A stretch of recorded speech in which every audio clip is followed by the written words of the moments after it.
Acidity, तो इसे अम्लपित्त भी कहते हैं।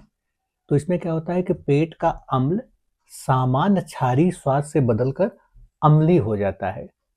पेट में बहुत ज़्यादा आवश्यकता से अधिक अम्ल बनने लगता है।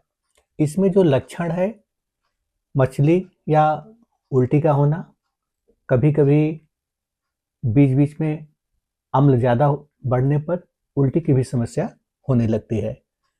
सीने में जलन का होना और पित्त की वजह से तनाव या चिड़चिड़ापन, यह भी लक्षण दिखाई पड़ते हैं। और इसमें मुंह का कड़वा हो जाना, खट्टी डकारें आना, और जब यह पित्त निरंतर बनने लगता है तो कुछ मामलों में पेट या पाचन तंत्र में सूजन की भी समस्या हो जाती है। और इसमें ठीक तरह से भोजन नहीं पच पाता है अधिक अम्ल बनने की वजह से, जिससे अपच की समस्या।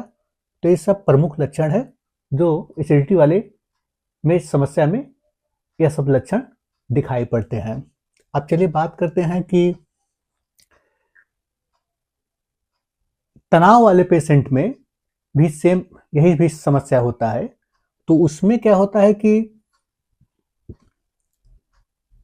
तो ये तो हुआ साधारण लक्षण, जैसे मान लीजिए कि आपको किसी खान पान या अनियमित दिनचर्या की वजह से अगर एसिडिटी की समस्या बन रही है तो ज़्यादातर अपना रूटीन ठीक ठाक करने पर यह स्वतः ही शांत भी हो जाता है।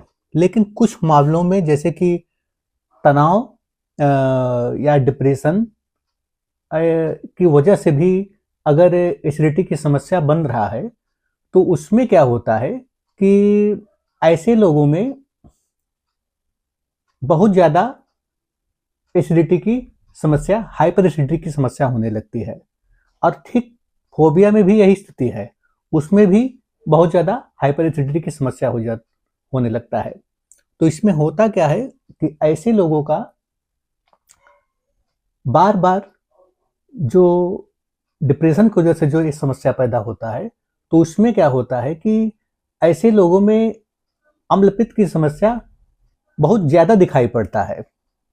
अगर इसमें अगर ऐसे लोग यदि सामान्य भोजन भी लिए हैं तो उसके बाद भी एसिडिटी अधिक बनेगा। तो जाहिर सी बात है कि ऐसे लोगों में जिसमें मानसिक समस्या है तो उनमें भी अम्लपित्त की समस्या बहुत बढ़ जाती है। और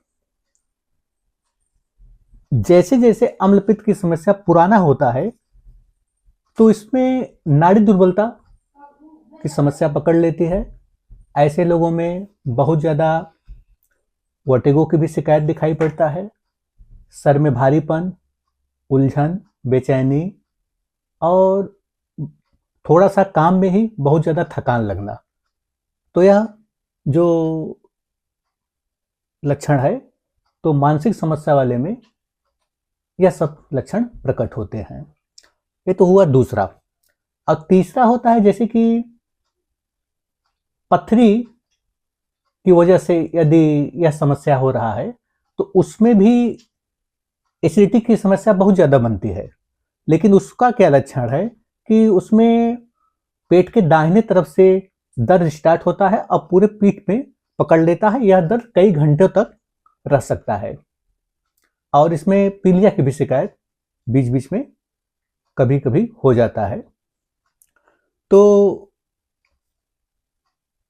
इसमें भी बहुत ज़्यादा अम्लपित्त बनने लगता है।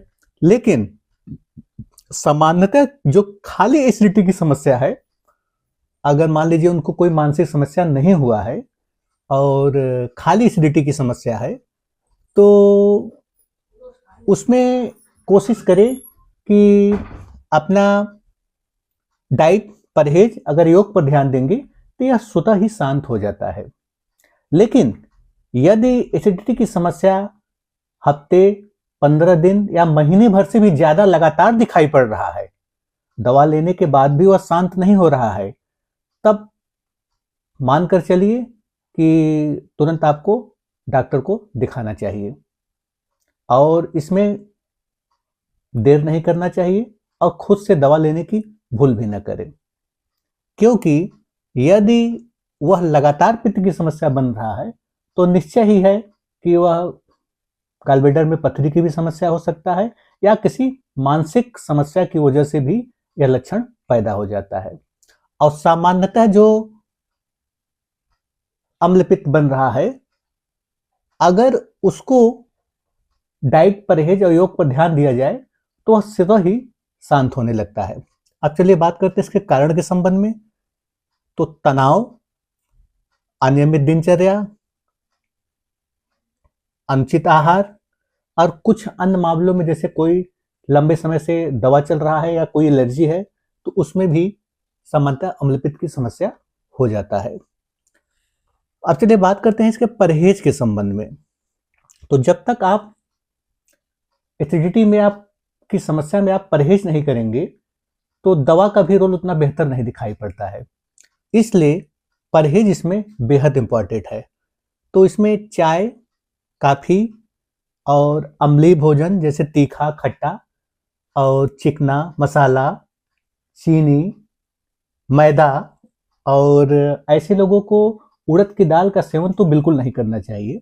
फैटी फूड, शराब, धूम्रपान, इन सब चीज़ों से आपको बिल्कुल परहेज करना होगा।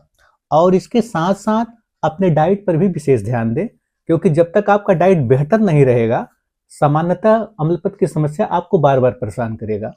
तो इसमें डाइट के लिए आप कोशिश करें कि सुबह उठने पर आप हल्का सा गुनगुना पानी पिए और उसके 1 घंटे के बाद भीगा हुआ धनिया का पानी लेने से यह काफ़ी फायदेमंद होता है। तो आप जीरे का भी पानी ले सकते हैं और धनिया का भी पानी काफ़ी फायदेमंद होता है। और उसके आधे घंटे के बाद आप अंकुरित चना और मूंग, इसे सामान्यतः सलाद के भी साथ ले सकते हैं और कभी कभी गुड़ के साथ भी ले सकते हैं। इससे भी पेट आपका डाइजेशन ठंडा रहेगा। और उसके 1 घंटे के बाद आप बजरी, वैसे तो देसी बजरी, भीगा हुआ देसी बजरी भी फायदेमंद होता है, तो जो भी उपलब्ध हो उसे आप कर सकते हैं। और इसमें गेहूं का, जौ का और बाजरे का तो बीच बीच में आप परिवर्तन करके अपने डाइट में शामिल करिए। हरी सब्जी का सेवन करिए और कम से कम एक बार आप मूंग का दाल अपने मूंग का दाल आप जरूर शामिल करिए। और उसके 2 घंटे के बाद 1 से 2 के बीच में आप हल्का फल का भी सेवन कर सकते हैं।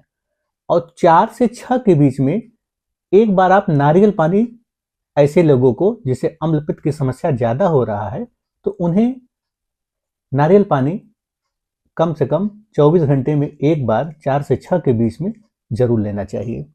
और रात्रि के वक्त कोशिश करें कि 8 के पहले अपना भोजन ले लें और रात के वक्त आप हल्का भोजन लीजिए। उसमें आप जौ का भी दलिया ले सकते हैं, सूप ले सकते हैं। यदि रोटी भी ले रहे हैं तो आप कोशिश करें कि जितना भूख है उससे थोड़ा सा कम, 1 रोटी कम खाइए।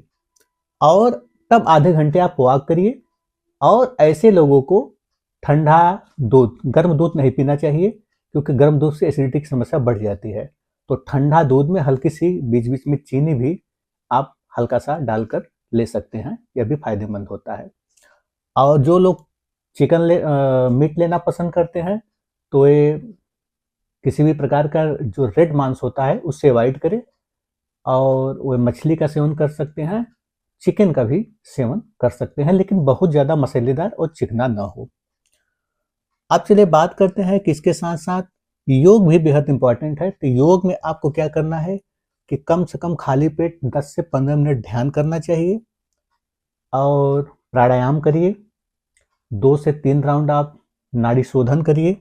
और कुछ आसन है जिसकी वजह से अम्लपित्त की समस्या शांत होता है। तो उसमें कौन कौन से आसन है? वज्रासन, पवन मुद्रासन, भुजंगासन, अर्ध मत्स्यंद्रासन, बालासन, उत्तानासन। तो ये सब प्रमुख आसन है जिसे करने से आपको अम्लपित्त की समस्या धीरे धीरे शांत होने लगता है। अगर आप डाइट, परहेज और योग करने के बाद भी अगर आपका अम्लपित्त शांत ठीक नहीं हो रहा है, तब मान कर चलिए कि ऐसे लोगों में तब मानसिक समस्या या किसी पित्ताशय की पथरी या कोई अन्य कारण भी हो सकता है, क्योंकि इसमें भी पित्त की समस्या बहुत ज्यादा बनने लगता है। और डाइट आप सामान्य लेंगे और उसके बाद भी पित्त अधिक बन रहा है, तब आपको देर नहीं करना चाहिए, तुरंत अपने डॉक्टर से मिले और इसका उचित समय पर यदि दवा चल जाएगा तो यह पूरी तरह से ठीक भी हो जाता है। और पथरी वाली समस्या में यदि पित्त ज्यादा बन रहा है और बार बार आपको पेन हो रहा है, तो उसमें पित्ताशय की पथरी का ऑपरेशन बेहद इंपॉर्टेंट होता है, तभी जाकर यह समस्या शांत होता है।